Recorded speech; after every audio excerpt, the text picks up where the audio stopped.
Herkese iyi akşamlar. Bugün yine bir canlı yayında sizlerle beraberim. Bugün gündemdeki bir konuyu konuşacağız ve bu gündemdeki konu tabii ki Covid aşıları. Covid aşılarıyla artık kafamız çok karıştı, çok endişelendik. Bir tarafta aşı karşıtları, bir tarafta aşı yapılmasını öneren doktorlar, bazı nadir de olsa doktorlardan da aşı karşıtlarına katılan doktorlar ve kafamız karışık. Bir de şimdi çocuklara da Covid aşısı yapılsın mı? Yapılmasının faydası var mı? Yapılırsa yan etkisi olur mu? Bunları konuşacağız. Bir de delta mutasyonu var. Delta mutasyonu da nereden çıktı? Yani daha koronavirüsü bitirmeden bir de delta mutasyonu çıktı. Acaba delta mutasyonun belirtileri neler? Nasıl anlayacağız delta mutasyonunu? İşte bunları konuşmak istiyorum. Daha sonra bunları anlattıktan sonra tabii ki sizin de kafanıza takılan sorular olacaktır. Onları cevaplayacağız. Daha sonra alerji hastalıklarıyla da alakalı sorularınızı sorabilirsiniz. Memnuniyetle cevaplamaya çalışacağım. Yaklaşık 1 saat kadar vaktimiz var. Sizlerle olacağız. Çayımız yanımızda. Rahatız. Rahat rahat soruları da cevaplayalım. Konuşalım istiyorum. Bugün özellikle Covid aşılarını konuşmak istiyorum. Tabii Covid aşılarından bugüne kadar 3,5 milyon insan öldü ve Covid enfeksiyonundan öldü. Ve insanlarda tabii ki bir endişe var. Bu Covid enfeksiyondan nasıl kurtulacağımızı yapıyoruz, uğraşıyoruz. Vitamin mi alsak, beslensek acaba olur mu? Bunları teker teker konuşmak istiyorum. Şimdi bir kere çocuklar acaba Covid enfeksiyonu açısından riskli mi? Biliyoruz ki çocuklar da aslında Covid enfeksiyonu fazla belirti göstermiyor. Sadece burun akıntısı, nezleyle belki oluyor, belki olmuyor. Ateşi belki çıkmadan geçiriyor. Genelde teşhis edilen çocuklar da annelerinde, babalarında genelde enfeksiyon saptanıp acaba çocukta da var mı diye bakılırsa genelde saptanıyor. Yani çocukta ağır enfeksiyon olduğu için değil. Ama nadiren özellikle 1 yaş altındaki çocuklarda, immün sisteminde problem olanlarda, tabii ki çocuklarda ağır enfeksiyon geçiren çocuklar yok mu? Var. Ölümcül olabiliyor mu? Olabiliyor. Ama tabii yetişkinlere göre oldukça nadir. Yoğun bakım riski var mı? Yok. Peki çocukları neden aşılıyoruz o zaman? Tamam. O kadar şey de yok, problem de yok. Aslında çocukları aşılamanın nedeni toplumu korumak için. Çünkü çocuklarda eğer okula göndereceğiz mecburen. Okula gidecek çocuk, hele bir de ergen yaştaki çocuklar nasıl tutacaksınız evde? Çocuk artık sıkıldı. Kanı kaynıyor. Bizler gibi değil. Onların kanı daha fazla kaynıyor ve evde tutmak mümkün değil. Gençler de kafelerden, barlardan gelmek istemiyorlar. Sosyalleşmek istiyorlar. Eğlenmek istiyorlar. Eğlenirken de hiç kimse de maske takmıyor. Karşılıklı yemek yiyor, sohbet ediyor, konuşuyor. Bu sebepten dolayı da aslında gençler ve çocuklar bulaştırıcılık açısından riskli. Bulaştırabilirler ve yayabilirler. Çünkü hem ağır soğuk algınlığı enfeksiyonu gibi kendini gösterebilir. Sadece belki ateşi var, burnu akıyor. Diyecek ki önemli değil, soğuk algınlığı, üşüttüm, akşam geç geldim. Ondan dolayı hava soğuktu, pencere açıktı. Bu şekilde geçiştirecek ve yayacak. Eve gelecek, annesiyle babasıyla temas edecek. Anneannesi, babaannesi varsa onlarla temas edecek. Hele bir de evde de aşılanma olmamışsa onlara geçirmesi mümkün olacak. Ve toplumda da özellikle gençler arasında enfeksiyonun yayılmasına neden olacak. Bu sebepten dolayı aslında onların aşılanmasının faydası yayılmayı engellemek açısından faydalı. Peki bununla alakalı çalışma var mı? Şimdi yakın zamanda bir yayın paylaşıldı. İyi bir dergide geçtiğimiz ayda ve bu yayında özellikle 12 ila 15 yaş ve 16 ile 25 yaş arasında 2 tane grupta aşının faydaları, yan etkileri çok ayrıntılı bir şekilde incelendi. Ve kontrol grubu da oluşturuldu. Kontrol grubu da aşı yapılmayanla aynı grupta araştırıldı. Ve bu araştırmanın sonucunda, bu araştırmanın neticesinde özellikle 12-15 yaş arasında daha fazla antikor oluşturuyor. Yani bu COVID enfeksiyonuna karşı antikor geliştirme kapasitesi daha fazla olduğu ortaya çıktı. Gençlerde de özellikle yetişkinlere göre antikor oluşturma kapasitesi oldukça iyi. Yani COVID aşısının etkinliği fazla. Peki bu etkinliği nedir? Çocuklardaki etkinliği nasıl saptanmış? Çocuklardaki etkinliği belki inanmayacaksınız ama %100. Yani %100 etkili bulunmuş.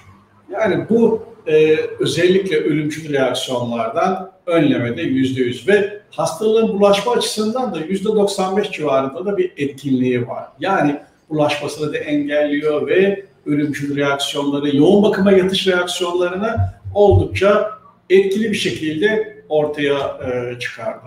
Yani özellikle çocuklarda bu etkinliği değerlendirirken özellikle bunun etkisinin çok yüksek olması önemli ve bu faz 3 çalışması dediğimiz çalışmada özellikle etkili olması, antikorlarının çok iyi yüksek şeyde olması çok önemli. Şimdi peki bu acaba aşı çocuklarda yapılacak da hangi aşı yapılacak? Bir kere çocuklarda 18 yaş altında şu anda FDA tarafından onaylanan tek bir aşı var. O da BioNTech aşısı. BioNTech aşısı özellikle FDA tarafından onaylandı. Ve bu onay almasındaki sebep de şimdiye kadar yapılan aşıların yan etki profili, faydaları, etkilerini düşünülerek ve yapılan çalışma neticesinde yan etkileri, faydaları değerlendirildi ve 18 yaş altında yapılmasına onay verildi ve acil kullanım izni şu anda FDA tarafından mevcut. Ve bu onay alması tabii ki bizim açımızdan önemli. Belki yakın zamanda Sinovac aşısı da onay alacaktır. Onların da çalışması var. Özellikle 18 yaş altında, 13-18 yaş arasında çalışma var. Şimdi özellikle BioNTech aşısının etkinliğinin %100 olarak bildirilmesi çok önemli. Yani çocuklarda, gençlerde çok etkili. Ama tabii bu daha şu anda 12 yaşına kadar indi. Belki ilerleyen zamanlarda 12'nin altına inebilir. Yani BioNTech aşısı çocuklarda yapılabiliyor ve 18 yaş altında da ruhsatlı, 12 ile 18 yaş arasında FDA tarafından onaylı ve CDC dediğimiz hastalık önleme ve kontrol merkezi de 18 yaş altındaki çocukların aşılanmasını öneriyor.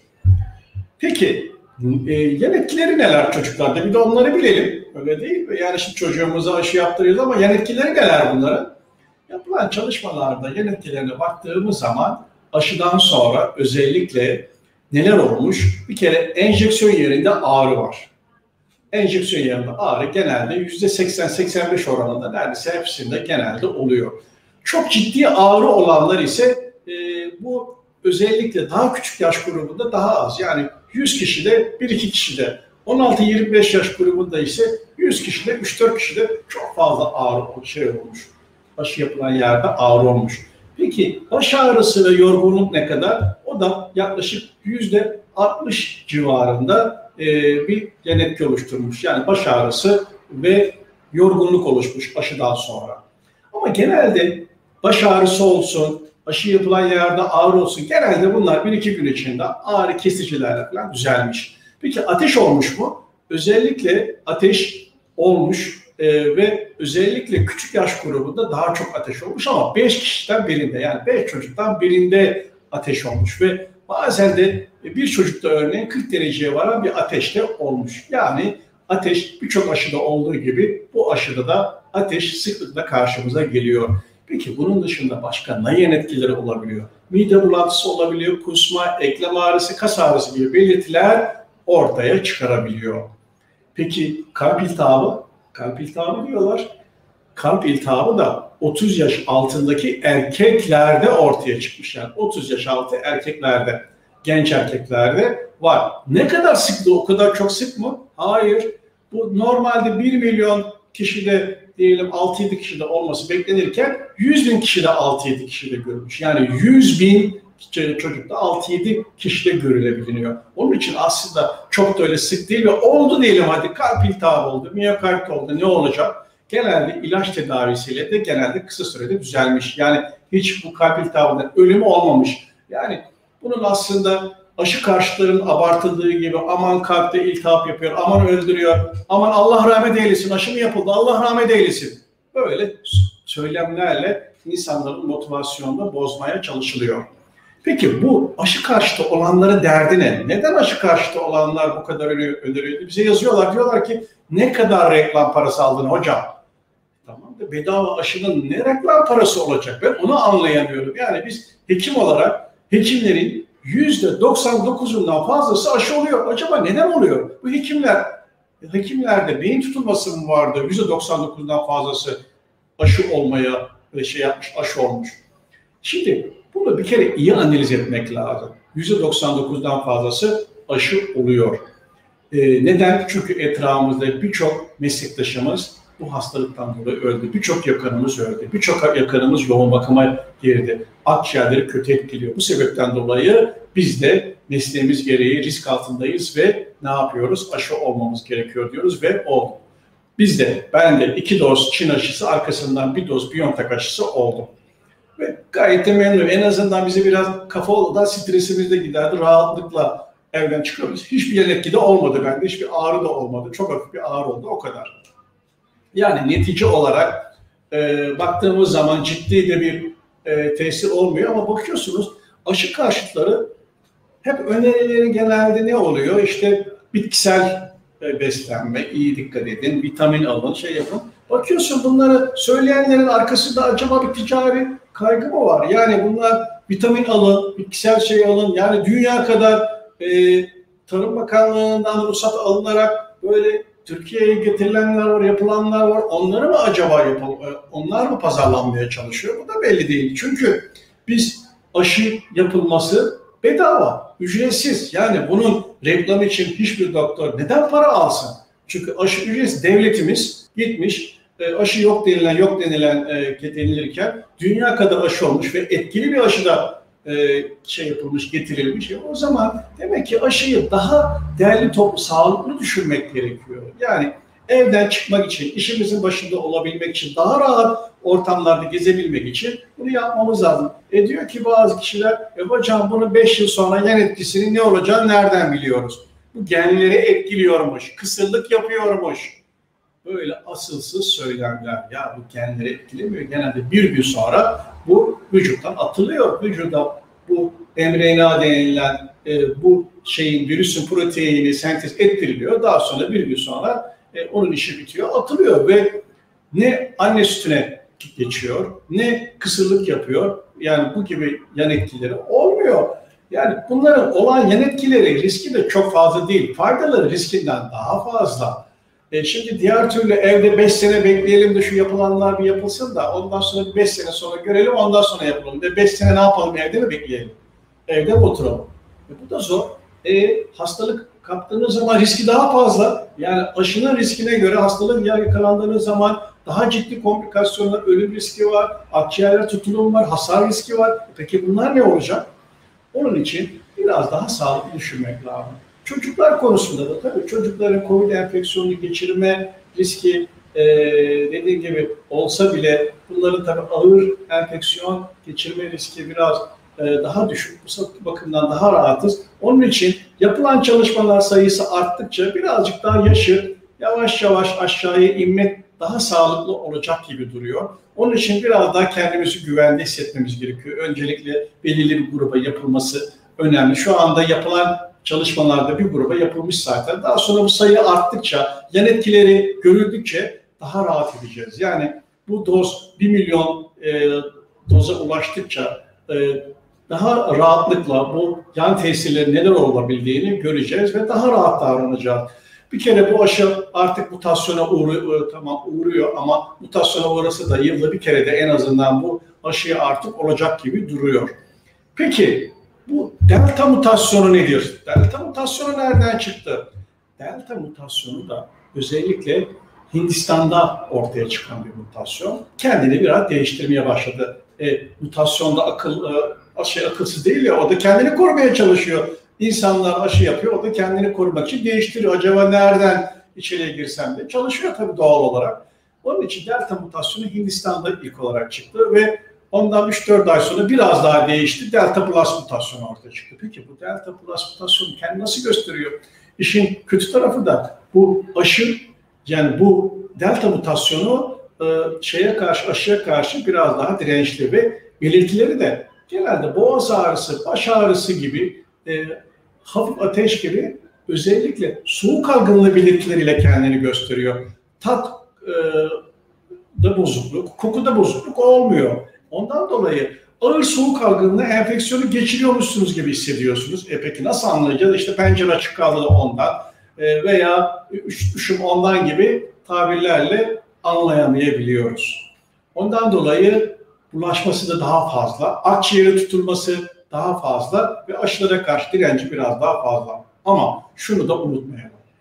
Bir kere İsrail'den yapılan açıklamada bu delta mutasyonuna karşı en az bir %64 etkili olduğu bildirildi. Ama ölümcül reaksiyonlara %90'ın üzerinde yine faydası var. Yani virüsün insana bulaşmasını %64 yine engelliyor aşılar.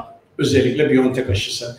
Çin aşısı da 3. dozdan sonra o da antikoru fazlalaşınca, fazla miktarda antikor olunca biraz değişse bile engellediği söyleniyor. Onun için antikor miktarıyla ilişkili. Antikor ne kadar yüksek olursa bu mutasyonları da engelleme şansı da o kadar yüksek oluyor. Onun için aşı etkili. BioNTech aşısının etkisi daha fazla, biraz daha uzun sürüyor. Çin aşısı da etkili ama etkisi biraz daha kısa sürüyor. Türkiye'de yapılan çalışmaya göre de bulaşmayı %64 civarında, ölümcül reaksiyonları yoğun bakıma yatmayı da %80'in üzerinde engellediği ortaya çıkarıldı. Demek ki aşıların bir faydası var. Yan etkilerine gelince de ciddi bir yan etkisi yok. En azından ölümcül olabilen yan etkisi yok. BioNTech aşısı sadece ilaç alerjisi olan, özellikle polietilen glikol maddesine karşı, yani içinde polietilen glikol maddesi içeren bir ilaca alerjiniz varsa onlara o zaman Çin aşısı yapılmasına fayda var. Veya bu polietilen glikol maddesine karşı alerjiniz var mı yok mu diye test yaptırıp ona göre aşınızı yaptırsanız daha güvende olabilirsiniz. Alerjik hastalıklara yapılmalı mı? Astıma yapılabilir. İkisi de yapılabilir. Alerjik nezleye yapılabilir. İkisi de egzamaya, besin alerjisine, yani alerjik hastalıklardan ara alerjisine, kurdeşenlilere rahatlıkla her iki aşıyı yaptırabilirsiniz. Sadece ilaç alerjisi. O da sadece parasetamol alerjiniz var, hiç problem değil. İbuprofene var, hiç problem değil. Ama içinde polietilen glikol olan, özellikle alerji yapma potansiyeli düşük olan ilaçlar vardır. O ilacı aldığınız zaman alerjik reaksiyon gelişiyorsanız içindeki acaba polietilen glikol maddesine karşı alerji şüpheniz varsa onu o zaman alerji uzmanına danışmanız, polietilen glikol maddesine alerjiniz olup olmadığını değerlendirilmesi, ona göre aşı kararı vermeniz veya doğrudan Çin aşısı yaptırmanız mümkün olabilir. Çünkü Çin aşısında böyle bir şey yok. Çünkü BioNTech'in vücuda verilirken polietilen glikol maddesi içinde veriliyor. Ondan dolayı bir alerjiniz varsa buna karşı problem olabiliyor. Evet, burada demek ki alerjik hastalıkların çoğunda yapılabiliyor. Ara alerjisi dahil hepsinde yapılabiliyor. Sadece ilaç alerjisi, Çin aşısı öneriyorum ama polietilen glikol maddesine karşı alerjiniz yok. Sadece ilaç alerjiniz varsa o zaman yine BioNTech aşısı yapılabilir. Sadece aşıdan sonra 40 dakika hastane şartlarında beklemenizde fayda var. Çünkü acil bir şey yaparsa da müdahale edilmesi gerekiyor. Evet. Benim anlatacaklarım kısaca bu kadar. Yani özellikle gebelerde, emziren annelerde de yapılan bildirimler var. Özellikle gebelerde ilk 3 ayda mecbur kalmadıkça önerilmiyor ama yapılsa da önemli bir problem olmuyor. Çocuğa zarar verdiğini gösteren hiçbir şey yok, delil yok. Bunun dışında süte geçmiyor. Tam tersine anneye yapılan aşı antikor oluşturduğu için çocuğa süt antikor geçtiği için çocuğu da koruyor. Sadece 1-2 gün boyunca sütünüzde eğer stresiniz, ağrınız, ateşiniz varsa etkilenebilir ama ağrı kesici olarak parasetamol kullanabilirsiniz. Istirahatte yine rahatlayabilirsiniz. Bunları anlattık ve bunun dışında özellikle kısırlık yapmıyor. Kısırlığı yaptığını gösteren hiçbir delil yok. Bu gibi şeylere inanmayın. Kalp iltihabı dediğim gibi sadece 30 yaş altındaki erkeklerde oluyor. O da sıklığı oldukça nadir. Bunun dışında pıhtıyla alakalı pıhtı oldukça nadir. Genelde diğer ülkelerde yapılan vektör aşılarında genelde pıhtı oluyor. Bu aşıda pıhtı riski oldukça düşük. Ondan sonra milyonda 1-2 kişide bildiriliyor. O da hangi mekanizmayla olduğu veya kişinin kendine bağlı faktörlerle olduğu belli değil. Evet, sizden gelen şimdi soruları cevaplamaya çalışacağım. Öncelikle Medya Hanım'ın bir suali var. Medya Hanım diyor ki 18 aylık bir oğlum var. 7 ayında alerjisi olduğumu anladık. Hem süt hem yumurta alerjisi var. Yaklaşık 7-8 aydır katı diyet yapmamıza rağmen değerlerimiz daha da artmış. Bir kere bu değerlerin hemen artmasından endişelenmeyin. Bu laboratuvar tekniğine, metoduna göre değişebilir. Özellikle süt ve yumurta alerjisi zamanla düzelecek, merak etmeyin. Çok yüksek olanlar bile 7-8 yaşlarında veya 10 yaşlarında yine düzeliyor. Bu bakımdan birazcık beklemeniz gerekiyor, sabretmeniz gerekiyor. Düzelmeyen alerjiler, kuru yemiş alerjileri, balık, deniz ürünleri genelde düzelmiyor. Onun için belirli aralıklarla özellikle 6 ayda bir kontrol edilmenizde fayda var. Evet.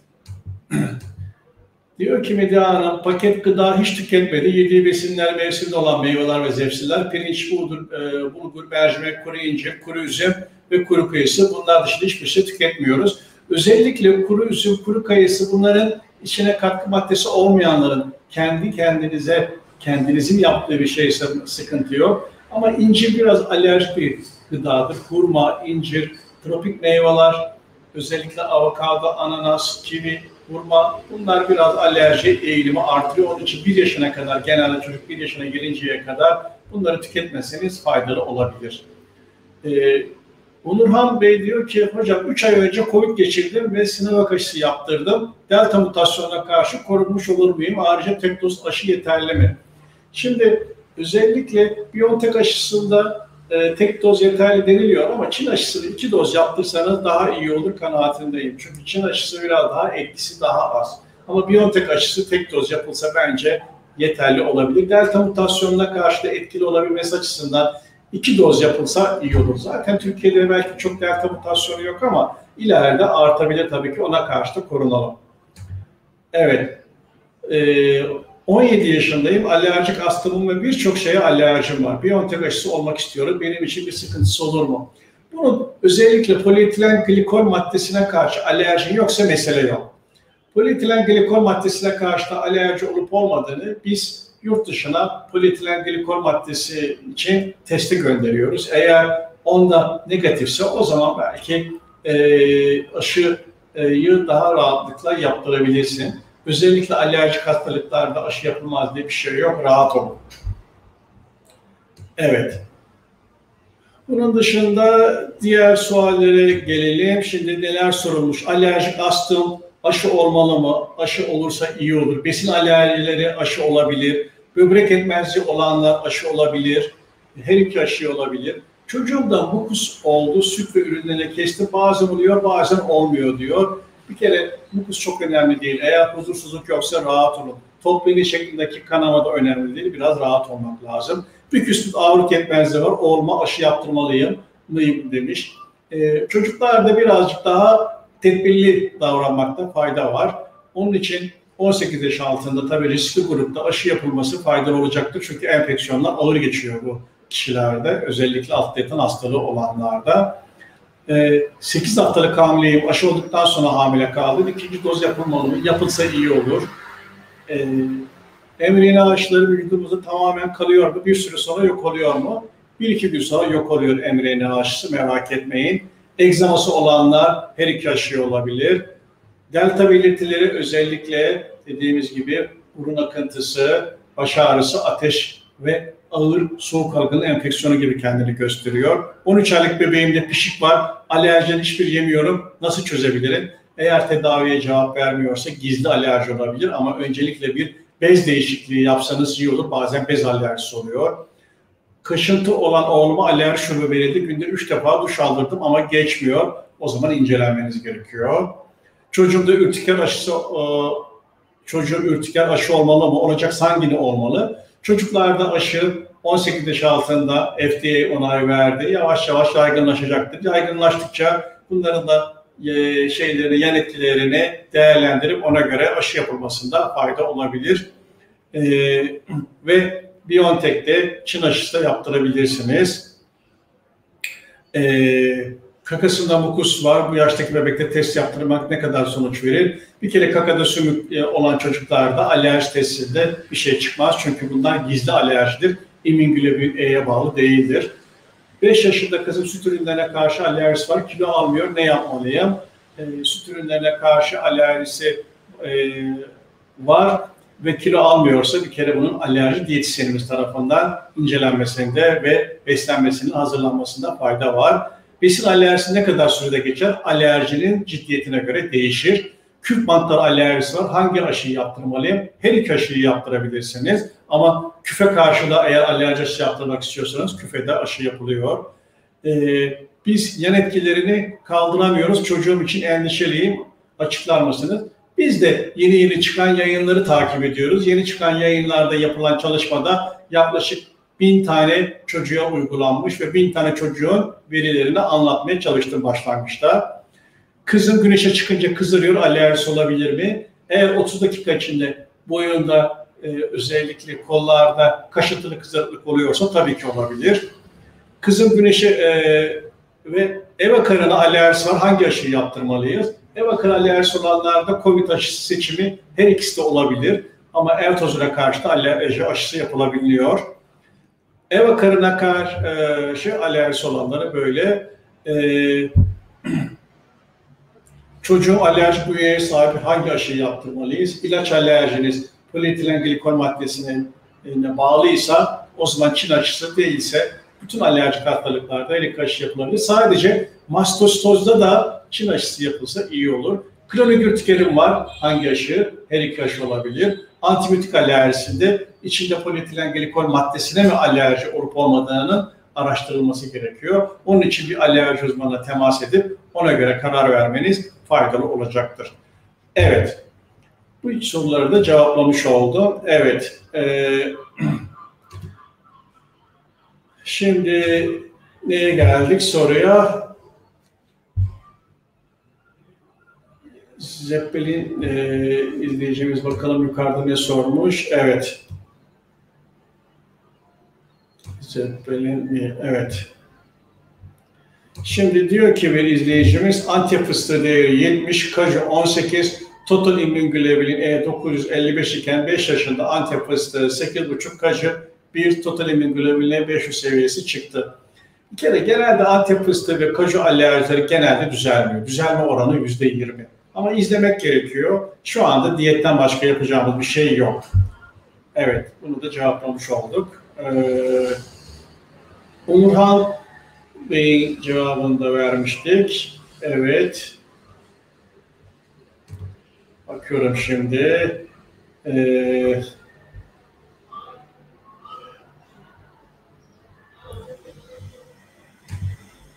Hocam bebeğimin alerjisi 0,50'den 10'a çıktı değer olarak. Çok dikkat ediyoruz. Her ikisinin de artış göstermesi normal mi?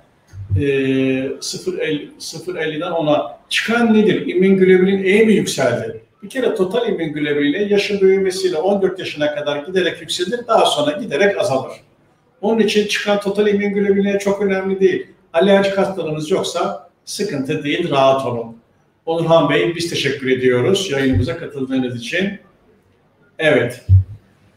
O zaman soru yoksa o zaman bugünkü konuşmamızda bitirelim, yayınımızda bitirelim. Demek ki çocuklarda COVID aşısı için biraz zamana ihtiyacımız var. Daha tam olgunlaşmış değiliz. Çünkü yaptığımız ankette genelde annelerin %70'i 80'i çocuğuna aşı yaptırmayacağını bildiriyor şu anda. Demek ki endişeleri tam anlamıyla düzelmedi. Yeni çıkan yayınlar, yeni çıkan çalışmalarla çalışmalar olunca sizinle paylaşacağız. Bunlarla birlikte beraber yine değerlendiririz. Biz hiç kimseye illaki aşı yapılsın demiyoruz. Hiç kimseye illaki aşı yapılmasın da demiyoruz. Yapılsın yapılmasın kararını herkes kendisi karar verecek. Çünkü biz aşı şirketlerinin çalışanları değiliz. Ve Bill Gates'in de ortağı değiliz. Keşke Bill Gates'in ortağı olsak. Yani o kadar para nerede bizde? Evet. Herkese iyi akşamlar diliyorum. Herkese iyi günler diliyorum. Covid'siz günler diliyorum. Biz netice olarak